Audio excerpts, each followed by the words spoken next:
And welcome to a special presentation of the National Committee for the Furtherance of Jewish Education. It's always a pleasure, always a treat to have Rabbi Shea Hecht with us. He is chairman of the board of the National Committee for the Furtherance of Jewish Education. He is a radio broadcaster for many, many years, had his own radio show. It's always a treat. And we're here to commemorate, Rabbi Shea, the yard site, actually not the yard site, but the shloshim of your mother, of Chaya Hecht, of blessed memory. So thank you for being part of our very special show. Thank you, and thank you for inviting me. Yeah, it's always good to be with our listening audience. Talkline communication is something that most Jews in New York grew up with. You know, if you listen on Motzei Shabbos or another thing, I should say a good Tavach and a good week for everybody, a good Chodesh. Now that we're really into the second month of Adar, so we have a double dosage of joy, simcha, bracha, hatzlacha. That's what I wish for all the audience and for, of course, my family itself. The passing of my mother, which just took place less than 30 days ago. In fact, this Wednesday night, we will be gathering together to celebrate the Shloshim. And we'll talk about that in a few moments. But she really lived a very, very rich, full life. Rebbetzin Chave Hecht, Rebbetzin Chave Bas Rab Eli Melech. And grew up in East New York, in Brownsville section of Brooklyn, when it wasn't easy being Jewish. And she devoted her whole life to not only raising a wonderful Jewish family, but also of helping so many other Jewish families get off the ground. Having found Camp Emunah, been so active all her life with your father, Rabbi Shea Hecht, blessed memory, also a great radio personality, in addition to be working with the Rebbe for so many years too. But I just want to go back to the beginning, because your mother was born in Brownsville, New York. She went to public school. There weren't yeshivas. There weren't kosher restaurants. There wasn't Jewish life what we see it today. It was a lot more difficult. From what I remember reading, and when your mother grew up, her father was Shomer Shabbos, and to be a Shomer Shabbos in America in those days was very difficult. Yeah, my mother was born in the 1920s. My grandfather, Elimelech Laska, he was known as Max Laska, came here in the teens. We believe it was 1916 that he came here. And he had big Mesiras Nefesh to keep Shabbos. He was one of those guys, they tell the story, there's others as well, take a job on Monday morning. The first Shabbos, they told him, you have to come work on Shabbos. Remember, Max, this is America. He said, of course I'm going to come tomorrow. Then when he didn't show up on Shabbos morning, came back the next Monday, they said, where were you? Oh, I wasn't feeling well. Well, by the second week went by and they realized that he was keeping Shabbos, they would fire him. He went from job to job. Later, again, when he married my Baba, Aleh Sholem, Estelea, Bubby Lily Lasker, together they built a tremendous family of 3 children, my mother being the oldest. And as you mentioned, there were a lot of Jews in Brownsville, but there wasn't a lot of Yiddishkeit. There wasn't a lot of Judaism. So the Jews were there, but many of them left. And just to tell a little story about my grandmother was walking one day in the street with her little son, Moshe, who just passed away. My mother's brother just passed away 2 weeks earlier. And he's walking with a yarmulke, you know, and a lady came by, burning mad, took the yarmulke off and threw it on the floor and said to my bubby, what do you think? You are nurturing to raise your son to be a rabbi? He says, lady, you got it all wrong. All I want is a Kaddishal. All I want is a son to be able to say Kaddish after me. And how right she was. Now, of course, both of them, we'll soon talk about my mother, but they brought up dirty Yeshardim Yevoidach, generations of Yiddishkeit, generations of teachers and outreach workers, and really did a lot for Torah and Yiddishkeit. When we talk about Rebbetzin Chave Hecht, and we'll talk about it soon a little bit later in more detail, over 400 children, grandchildren, and great-grandchildren. She was also blessed with great-great-grandchildren all over the world, Australia, in Israel, people who are working in chinuch. My mother gave her entire life to chinuch. As you mentioned, there were no yeshivas in those days. She went to public school, but then she went to New Lots Avenue Talmud Torah 4 days a week. And then as soon as Beis Yaakov started, she was the first student of Beis Yaakov. And then when Beis Rivka, the Lubavitch Girls' School, started, she was already a teacher at the age of 17 years old and teaching what she knew to others. It started with 6 girls. Beis Rivka's school started. My mother was the number one teacher. 6 girls were brought together. And today, Kanai Nahara, Beis Rivka has thousands of students and tens of thousands of alumnus. You know, what struck me also that your mother, Rebbetzin Chave Hecht, not only are you a family of 10, but you adopted 2 children. Yeah. Your mother did. So tell us about that, because that's unusual. You have a large family, and to add more children is a special thing, but it also speaks to the heart of who she was and her love and concern for everybody. Yes. First of all, in our home, we always had guests. We always had people who maybe came for a night and stayed for months. But my parents, both who are really looking upon us, took in 2 other children. My father used to joke at the people. He would say, I wanted a full dozen. I only had 10, so I took 2 more.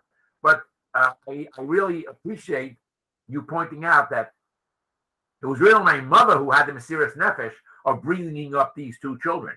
And they were, in fact, brothers of ours. They were treated no different than any other of the children. And today their children are part of our family as well. So, yes, my mother was in that way very, very unique. Not only did she have 10 children of her own, which wasn't exactly also stylish when you're talking back to the 1950s and 60s.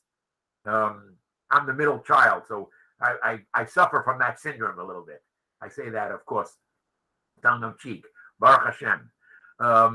My mother was, by the way, not only was she a full-time job in the home and raising her children and other people's children, she really was a true askenis.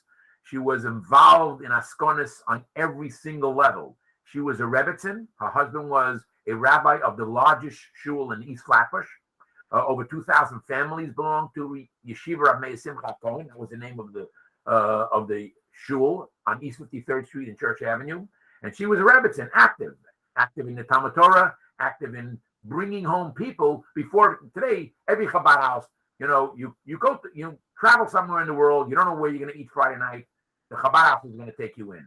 Well, my mother had people by her table before the Chabad house styles, before inviting people. And today, many of those people who came from families that were not Shomer Shabbos became Rosh Yeshiva, became Melandim, became Askonim in many, many different communities, not only in the Chabad community, way beyond the Chabad community. I think the crown of my mother's head and the work of my mother, together with my father, was Camp Emunah. We are presently entering into the 70th year of Camp Emunah. Wow. My mother was there all along, 69 years. Even after her stroke, she was involved in the decision making. 2 years ago, because of the pandemic, when they didn't let us open up in the Catskills, we opened up in Pennsylvania, and we had 2 different campuses that we rented. Camp Emunah spent $450,000, but we had a home for the 600 children that we take care of every year within Camp Emunah. Now, you mentioned Camp Emunah. That all came about because of summer of 1952, when your mother and father visited Camp Aguda, which probably was one of the first, maybe it was the only Orthodox Jewish boys' overnight camp, certainly one of the first. So what happened at Camp Aguda that inspired your mother and father to open Camp Emunah? I think they really, truly understood the power of camp. Particularly then, again, let's go back. America, what were the streets of New York? What did they look like? Even many of the yeshivos, if the kid went to a yeshiva, many of the Hebrew teachers in the yeshivas were not from. And they realized that we need to create a 24/7 atmosphere for Jewish Kindergarten. And they decided, hey, we're going to make a camp. My father always used to brag. He said, I introduced the concept of sleepaway camps to Chabad, to the Rebbe. And the Rebbe opened up later. There were camps literally all over the world, from New York to Florida to California to Australia has a sleepaway camp called Gan Yisrael. But my father and Camp Emunah was somewhat the mother of all the other camps. So if you think about my mother's reach to other people, well, they started a camp, and because of that, those camps started other camps. At the Shluchim convention a few years ago, there was, by one of the tables, the Shluchos, the Chabad Shluchos were sitting around. And one said something about Camp Emunah. And the other one said, hey, I also went to Camp Emunah. I also went to Camp Emunah. And 9 ladies sitting around the table and saying, hey, the influence that Rebbetzin Hecht and, of course, Rabbi Hecht on their life and on their shlichus, on their involvement in working with other people. You said something very true, because while your mother and father were involved in outreach to public school kids and other kinds of outreach, but the truth is, in lots of ways, the camping experience is more important than the yeshivas, what you do throughout the year, what you can accomplish in 2 months in the summertime. A lot of yeshivas can't accomplish during 10 months.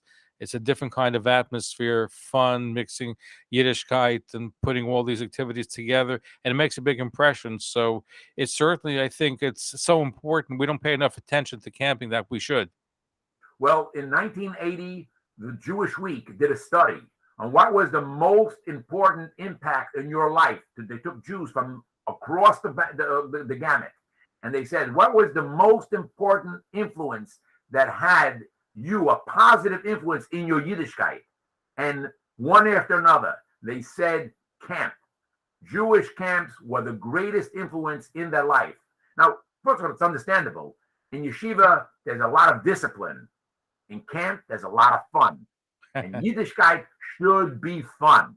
Shabbos should be fun. It's not about restrictions. It's about fun. It's about singing, the kumzitz, the gathering. My father used to sing with the girls and really get them really excited and involved in the Shabbos spirit, and of course with the shiurim as well. As we mentioned, my mother was a teacher. She was also an organizer. She worked with the staff. You have to understand that she didn't have only an influence to the Jewish people that she hired, but so many non-Jews worked for Camp Emunah and had a great love for Rebbetzin Hecht. We're speaking to Rabbi Shea Hecht. He's with the National Committee for the Furtherance of Jewish Education, started by his parents. We're paying tribute to his mother, the legendary Rebbetzin Chave Hecht, 95 years old, who passed away recently, who devoted herself to Jewish children for 8 decades and had a tremendous mark on Judaism in America. When you were speaking, Rabbi Hecht, you reminded me of something that Reb Moshe Feinstein of blessed memory said. And he said that there was a Yiddish expression, which your parents probably knew, because lots of people use the expression, Schwer zu sein a Yid. It is very difficult to be a Jew. And he said that killed Judaism in America, because even though you had the parents, they were Shomer Shabbos and they were observant, but the mere fact that they said it's so hard what we're doing, that had an impact on the kids, where the kids left Yiddishkeit, left Judaism. And I think what your mother and father did was to bring the joy into Yiddishkeit, as opposed to just looking at the negative. And I think that's really the secret. Perhaps you can focus on why were your parents and your mother so successful. You know, Zev, you hit the bullseye. You really hit the bullseye, because when Rabbi Hecht used to sing with the campers in camp, one of the things is they used to sing a different song. Oi se gut zu sein a Yid. Wie se gut zu sein a Yid. Oi se gut zu sein a Yid. And that was the spirit and the energy that Rabbi and Rebbetzin Hecht gave to the children. There are stories I write in my book, Confessions of a Jewish Cultbuster, of a young lady who went to camp only for 3 weeks. We're going back to the 1950s. Did a 3 weeks period. And camp had such an impact that years later, when she was hopped in by the missionaries, and the only rabbi she was willing to speak to, her parents came to her and said, you can't do this. The only rabbi she was willing to speak to was Rabbi Hecht. And Rabbi Hecht met with her and in moments brought her back to Torah and Yiddishkeit. You know, so sociologists say that every one of us through our lifetime, we'll meet about 1,000 people. Now, if that's so, that we're going to meet about 1,000 people, particularly, I'm not talking about guys like you meet way more, you meet a lot more than that. But if, because of social media and through our lifetime, we're going to meet 1,000 people. And then if that's the case, and they're going to meet 1,000 people, that means we're one person away from 1,000,000 people. And then we're 2 people away from 1,000,000,000 people.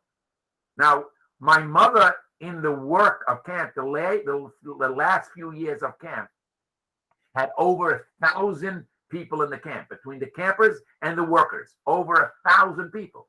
Now, just in the camp alone, she had influence over 1,000 people. If it's a shiur that she gave, or a meeting that she ran, or an inspirational talk that she gave to the children, or one-on-one.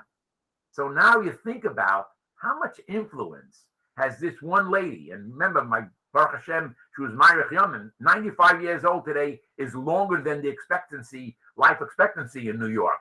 In New York, I think it's about 86 or 87 years old. So she lived another 10 years. And even after her stroke. And just think about over 400 children, grandchildren, and great-grandchildren. She knew everyone by name. She knew where they were, the things that they were doing, involved. If you spoke to her about an anical or uranical, a grandchild or a great-grandchild, and you said the wrong city, she would correct you. She knew what was happening. So she definitely had an influence. And some of these people that are in a chinuch, they're having, we call the ripple effect. This ripple is so big, this circle is so big of the influence that she carried and that she gave in such a positive way. On one hand, you lose a mother, it's very, very painful. You cry. On the other hand, you're so proud of this lady that you call mother, call mom. And to think about, again, not even every mother is a superstar. But when you talk about a woman who was not only involved in her family, in her immediate community, what way beyond, it's really something. It was a celebration of life is true. And this Wednesday night, please God, we'll be getting together in Park Slope. It's a congregation, B'nai Jacob, 401 9th Street. It's my brother, Rabbi Shimon. He's the rabbi there in the shul. We'll be getting together at 7:30. We're inviting the Olam. You can join us, please. There'll be a little collation afterwards, some food. That always helps in the situation. You have to print the menu. Yeah. And we're inviting you to join, particularly those of you who are in Camp Emunah as either staff members or even as campers. Please come by. You'll give the family chizuk. You'll give my mother a tremendous honor that she deserves. Again, we have a lineup of some very, very special speakers that will be speaking that night. One of the former camp rabbis will be speaking there, Rabbi Shea Hecht. There's another Rabbi Shea Hecht from the Igud Rabbanim, and also today in Chabad in Connecticut. He's going to be one of our speakers. He was in camp as a camp rabbi as well for 5 years. So, and talk about the family. We have young ladies that will be speaking. It'll be a very, very inspirational evening. It's also on Zoom. If you go on to today, everything is Zoom. So it's campemunah.com. If you go onto our website, campemunah.com. By the way, Zev, this is tied in with the campaign. My son, Rabbi Hecht, who is the shliach in Dutchess County, is working on a campaign because we're expanding camp. We believe that when something like this happens, we're only expanding camp. Right now, our regular camp is called Camp Emunah. The teen camp, after my father passed away, the Rebbe said that we should name something for my father. So it's called Camp BJJ, Camp B'nai Yaakov Yehuda. And now we're starting a new division for 6th graders that will be called Camp Chapa. And we're looking to raise $1 million over the next few days, and to be able to put down a down payment to buy a new camp. Now, I want to let you know, the good news is we're halfway there. Over $500,000 was donated already, and most of it on smaller donations. So if you hear my voice, and you can go on to campemunah.com, and you can go on to the campaign, we'd greatly appreciate it, and you would really be part and successful in expanding and letting the world know the legacy of Rebbetzin Chave Hecht. As you were talking, I was thinking that your parents and your mother was a pioneer in camping, which, as we spoke about, was so important for Jewish education and instilling Yiddishkeit for generations of young people, and in case of Emunah, young girls in America. And a lot of those camps that have been around, the Jewish camps have come and gone, but it's nice to see that Camp Emunah has such staying power. It's been there for such a long period of time. Yeah. And if you're in the Catskills, we're on Route 52 between the city of the little town of Ellenville and Woodburn. Everybody, if you were in the Catskills, you know Woodburn. And we're just 8 miles out of Woodburn. It's actually 3 different campuses on 2 sides of the road on 52. A teen camp, which is really a really breakthrough within chinuch, within the world of Lubavitch and other places. The teen camp is around for a number of years. My sister-in-law, Rebbetzin Chave Hecht, worked very, very close with my mother for many years, over 20 years, to build that camp. Today, it has a life of its own. And of course, the regular camp, my niece, Bela Rachel Kievman, is also, she doesn't like when I call her Rebbetzin, but she is truly a Rebbetzin. She teaches in Beis Yaakov, and she is truly a Rebbetzin and a great dugma chaya for young ladies. So Camp Emunah really takes care of the complete package. We also, by the way, Camp Emunah has a traveling camp that we go to the West Coast, and they go from up north all the way down south, from Chabad house to Chabad house. We instill in these young ladies a love for outreach work, a love for kiruv work, a love for Torah and Yiddishkeit. And we say, like as you said before, we're going to say it only in the positive. It's oi, wie gut zu sein a Yid. Judaism is so beautiful, it's so rich, it's so plentiful. There are so many, mal b'shalom ba'olam. It brings about peace, but it's also the Hashem himself that gave us many mitzvahs because he hirbalahem Torah mitzvahs. He gave us more mitzvahs because his love to us. And that's why we can serve God in so many different ways. We can do it with our head, with our heart, with our hands, with our feet. In every which way we can perform mitzvahs. Rabbi Shea Hecht, I can't believe how fast the time has flown. We're almost out of that time. But as we close up, and I know you spoke about the legacy of your mother, Rebbetzin Chave Hecht, who devoted herself to Jewish children for 8 decades into Jewish education. What else do you see as her legacy that people can draw inspiration from her life? One of the things I tell people is my mother, although she ran a very big mosid, she ran a big institution, she ran it from the home. Until my sister Beanie, which was the baby, went to school, my mother was a stay-home mom. So yes, she believed in working, she believed in contributing, she was a Rebbetzin in the shul, she was very much involved in community activities, but the first thing was the love that she had for our family. We put that on the matzeva. She was a dedicated, loving mother, grandmother, great-grandmother. She knew that family is first, and then came the community, and then came education, and then came all the wonderful activities that she did. I know we're running out of time. I just want to once again, tell her, invite our audience. It's this Wednesday night, that is at 7:30 at 401 9th Street. This is in Park Slope, Brooklyn. We hope to be able to, the police, we're working out with the police, that we'll be able to double park. So it won't, hopefully will not be a difficulty finding parking. Please join us. We'll be talking about her legacy. We'll be talking about creating new activities in her memory, starting off with buying a new camp to expand Camp Emunah. And as we mentioned before, the camping experience in chinuch has been, both for young ladies and for young men, has proven to be one of the most important parts of a child's growth and a child's development and the building of that child.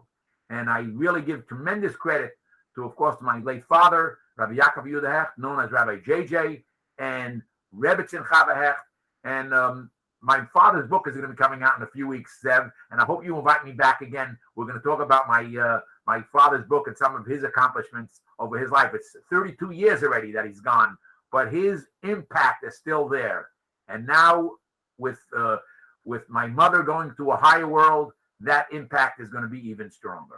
Well, I believe your father, who was on WEVD radio for many years, broadcasting, and I know you followed in his footsteps and doing some broadcasts too. But I believe, was that one of the earliest Chabad broadcasts on the air? Was what I your believe it father was the number one. Yes, it was the first Chabad program on what we call media. And the Rebbe once said to my father, "No, er is doch the balabas from EVD. He's the boss of the station. You know, he runs the station because remember the Rebbe's Farbrengens used to be broadcast live, weekday broadcast. It was selected, only a few. We're coming up to Purim now. The Purim Farbrengen, I believe it's possible that was the first Farbrengen, was a Purim Farbrengen that was on the radio. And my father gave a brief synopsis of the Sikha, of the talk that the Rebbe gave. It was really a monumental job. The relationship, I don't have to tell you, between the Rebbe and my father was something really very, very special. And it was a great inspiration to our family. And likewise, the trust that the Rebbe had in my mother was perhaps even greater than my father. I know it may be, it sounds a little strange, but the Rebbe had tremendous trust. And we've seen that in many, many times. But in the most important times, whenever my father wanted to take a loan from headquarters, he used to say, "I'm only giving you the loan if your wife is the co-signer." So if Rebbetzin Hecht was a co-signer, he got the loan that he needed. That's a great relationship. Rabbi Shea Hecht, before I let you go, I know you're raising money to have a Camp Chave, in honor of your mother. Let's give the information where people can go to donate and participate in this big, big and important endeavor. Thank you. It's campemunah.com, Camp Emunah, EMUNAH.com.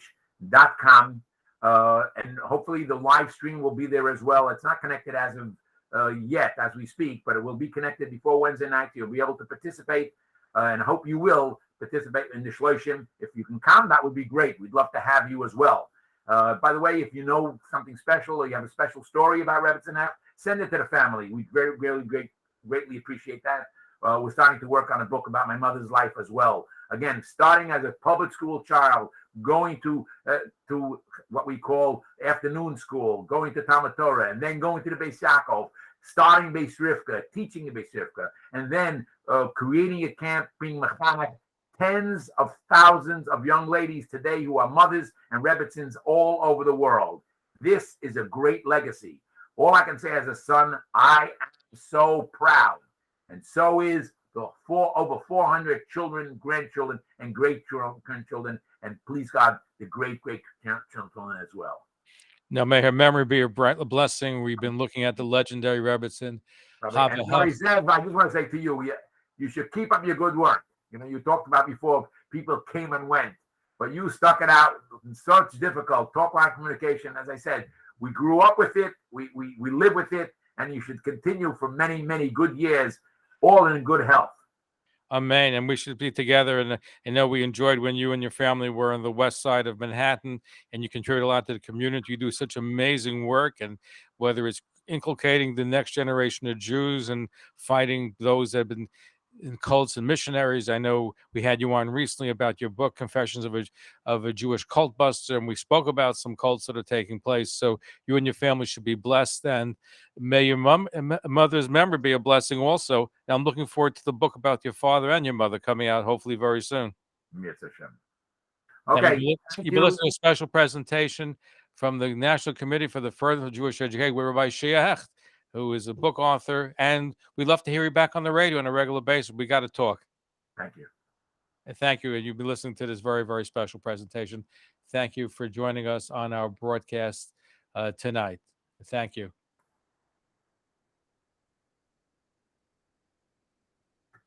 Zev, I think it was great.